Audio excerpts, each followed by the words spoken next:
This might be the most important video that I ever make because it first of all highlights the difference between Kabbalah and Christianity.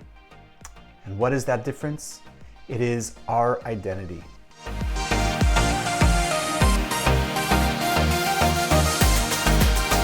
Hello and welcome back to Jesus' Soul. My name is Shimon Klinger. This channel is dedicated to unraveling and revealing the secrets in the Gospel of John. Please like, subscribe, and hit the notification button. We're trying to bring this information to as many people as possible. If you like what you see, please share. So, who are we? At our deepest core, what are we made of? The church teaches one thing, and Kabbalah teaches something else. And in this video, we're going to investigate and compare those two ideas. So there is a doctrine within Protestantism that is called the doctrine of total depravity. And while not all Christian sects believe in this particular dogma, to one degree or another, Christians believe something similar to this. That our original sin means that we have nothing good within us, that we are our sinful nature. But don't take it from me about what the church says. Let's look at some prominent pastors and see what they think exists at our very core. The idea that man is dead, blind, helpless, hopeless, that he's an eternal loser is something that men don't want to acknowledge. It is, however, the most distinctively Christian doctrine, because if it is true that only the gospel is the truth, this is foundational to the gospel. It is the one area where you're going to find a truly distinctive view of man as totally depraved. That the fall extends and penetrates to the core. That is, the idea is that our sin is something that comes from our hearts. And in biblical terms, that means from the core or very center of our existence. People in the fall are dead. They're enemies of God. They're hostile. They're rebels. They are slaves to sin. So with that said, let's transition and look at what Kabbalah says about who we are, about what our purest essence is. Kabbalah teaches that every human being has a soul, and that soul is rooted in God. Kabbalah teaches that upon our creation, that God basically transformed a part of itself into a human being and implanted that within us, and that our soul, which is a unique spark of God, is rooted in God.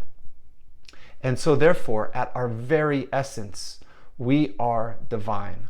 At our very essence, at the root of our creation, it is born in God. Just because the root of our soul is in God doesn't mean necessarily that we are God. What it does mean, though, is that our essence, our core, is absolutely divine. But Kabbalah also teaches that our inner landscape is a little bit more complicated, and that there are other aspects that come into play that prevent us from accessing our divine nature. Specifically, Kabbalah teaches that there is another force within us. Now, this force is not us, but it is within us. And that force is the force of the Satan.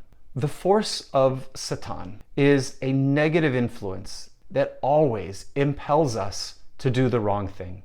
It convinces us that it is us. It is the same voice that convinces us to do what is wrong even when we know it's right. And it's the same voice that persuades us not to do the right thing when we know we should. That voice within us is very real. And that voice, according to Kabbalah, is the Satan. When we listen and act upon the voice of the Satan, our life gets more difficult. And it separates us from the source of our soul. And so you see, it is very difficult to know our divinity, according to Kabbalah, because of how many times we have succumbed to the voice of the Satan within us. Because every time we do that, every time we listen to the negative influence of the Satan. We are separated from our soul. And so therefore, accessing and knowing our divinity, knowing our very roots, knowing that at the deepest core of us is God, is so difficult because of how many times all of us, myself especially, have acted and been influenced and made actions of negativity. When we decode the Gospel of John, as we will do in upcoming videos, we find that this is exactly what the Gospel of John teaches. The Gospel of John and Jesus teach that God is within our soul, that our soul is within God, and that the whole purpose of our lives is to listen to the still small voice within us, to continually make actions of sharing which are aligned with our soul. And when we do that, we find a greater and greater divinity within that already exists. Please stay tuned for coming videos as we delve deeply into the text and reveal a new way to relate with ourselves and with God who lives in our soul. Thank you so much for watching. I look forward to bringing this to you. I love you all.